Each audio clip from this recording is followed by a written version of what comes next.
బాపట్ల జిల్లా వేమూరు నియోజకవర్గం చుండూరు మండలం మండూరు గ్రామంలో ఎన్టీఆర్ భరోసా పెన్షన్ పంపిణీ కార్యక్రమంలో పాల్గొన్నారు వేమూరు శాసనసభ్యులు నక్కా ఆనంద్ బాబు. ఇంటింటికి వెళ్లి వృద్ధులకు, వికలాంగులకు పెన్షన్ పంపిణీ చేశారు. కరెంట్ ఛార్జీలు పెంచిందే జగన్మోహన్ రెడ్డి అని, వ్యవస్థను భ్రష్టు పట్టించారని మండిపడ్డారు. వ్యవస్థలన్నీ నాశనం చేసి మళ్లీ విద్యుత్ ఛార్జీలు పెంచారంటూ రోడ్లపైకి వస్తున్నారని మండిపడ్డారు. ప్రజలు గత పాలన చూసి 11 సీట్లకు పరిమితం చేసినా సిగ్గు లేకుండా రోడ్లపై వస్తున్నారని, డిప్యూటీ సీఎం పవన్ కళ్యాణ్ పంచాయతీరాజ్ శాఖ ద్వారా 4500 కోట్లు గ్రామాల్లో అభివృద్ధి జరుగుతుందని అన్నారు.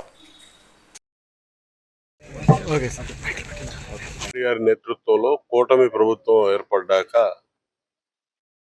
మొట్టమొదటి సంక్షేమ కార్యక్రమం పెన్షన్ల పెంపు కార్యక్రమాన్ని తీసుకొని అమలు చేయడం జరుగుతూ ఉంది.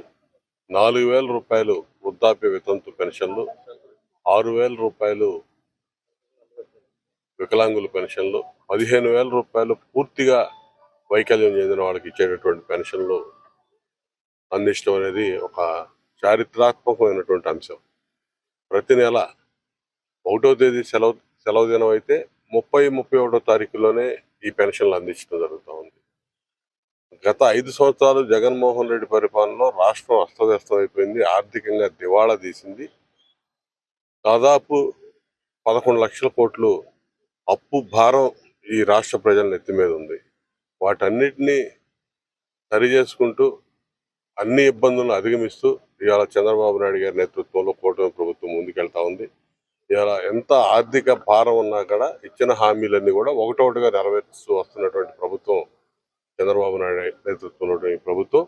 ఇవాళ పెన్షన్ల పెంపు కార్యక్రమం కానీ, అదేవిధంగా మహిళలకు ఇస్తున్నటువంటి ఉచిత గ్యాస్ సిలిండర్ల కార్యక్రమం మొదలుపెట్టాం. అదేవిధంగా ఉగాది రోజు నుంచి ఈ రాబోయే రోజుల్లో ఉచిత బస్సు కార్యక్రమం కూడా మహిళలకి ప్రోగ్రాం తీసుకోబోతా ఉన్నారు. దీంతో 3 హామీలు నెరవేర్చినట్టు అవుతుంది. మిగతా హామీలు కూడా అతి త్వరలోనే నెరవేర్చడానికి ప్రభుత్వం అన్ని చర్యలు తీసుకుంటా ఉంది. ఇవాళ ప్రజలందరూ కూడా ఆలోచిస్తున్నారు, అర్థం చేసుకుంటున్నారు. ఇది మా ప్రభుత్వం, మా మంచి ప్రభుత్వం అని చెప్పి ఆశీర్వదిస్తూ ఉన్నారు. ఇవాళ అన్ని రకాల వ్యవస్థలు భ్రష్టు పెట్టిపోయి ఉన్నాయి.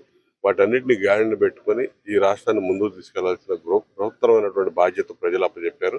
ఈ ప్రజలు ఈ రాష్ట్రంలో ప్రతిపక్ష హోదా కూడా లేకుండా జగన్మోహన్ రెడ్డి బుద్ధి చెప్పారు. అయినా సిగ్గు లేకుండా అప్పుడే రోడ్ల మీదకి వచ్చి వేషాలు వేస్తా ఉన్నారు. దాన్ని ప్రజలు సహించే పరిస్థితిలో లేరు.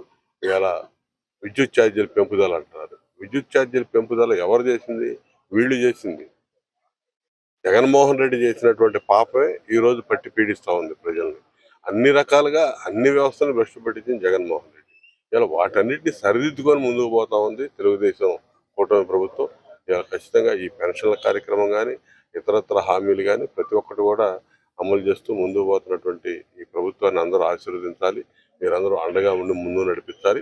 మరింత అభివృద్ధి, పూర్తిగా కుంటుపడిపోయినటువంటి అభివృద్ధి కార్యక్రమాలను కూడా ఇవాళ ముందుకు తీసుకెళ్ళబోతా ఉన్నాం. పంచాయతీరాజ్ మంత్రిగా ఉన్నటువంటి పవన్ కళ్యాణ్ గారి నేతృత్వంలో దాదాపు 4,500 కోట్ల రూపాయల పనులు జరుగుతూ ఉన్నాయి గ్రామాల్లో.